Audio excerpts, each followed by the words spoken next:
This is TWiT.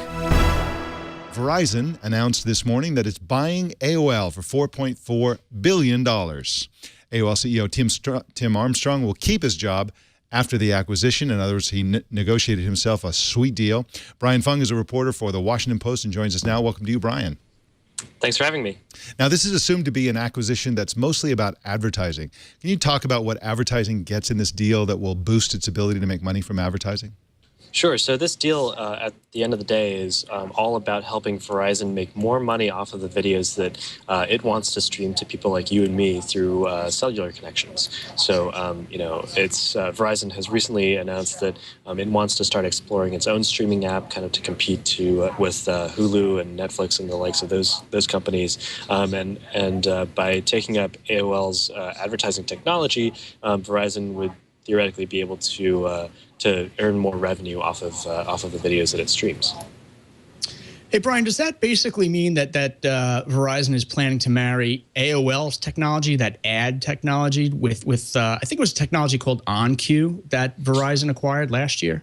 Right. OnQ, you may remember, was technology that was developed by Intel, and Verizon bought that last year.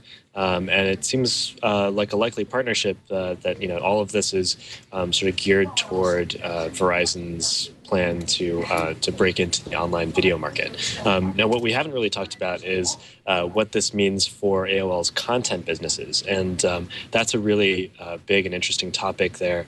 What Verizon is essentially doing with this merger or this acquisition, even though it's sort of choosing to play up the ad tech sides of it, is it's getting access to a boatload of content through the Huffington Post, through Engadget, through TechCrunch, and all of that content will be controlled by Verizon, which also happens to control many of the internet pipes through which this content would be potentially delivered. So not only do you have a marrying of ad tech and video technology, you also have a marrying here potentially of content and distribution.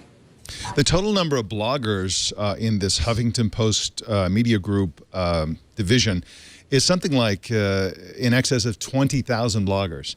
Most of whom are unpaid, famously, through Huffington Post. Of course, Engadget and TechCrunch does pay their bloggers, although not enough, in my opinion. There are rumors circulating that Verizon may be interested in spinning this off, and certainly there were rumors that AOL wanted to spin off the content part of the group. Do you think that this is, first of all, have you heard these rumors? And second of all, do you think that's a good idea for the company or a bad idea? Yeah, I'm familiar with the rumors. I think it's an interesting thought. I don't know if there's... I can't speak to whether or not those rumors are true or not.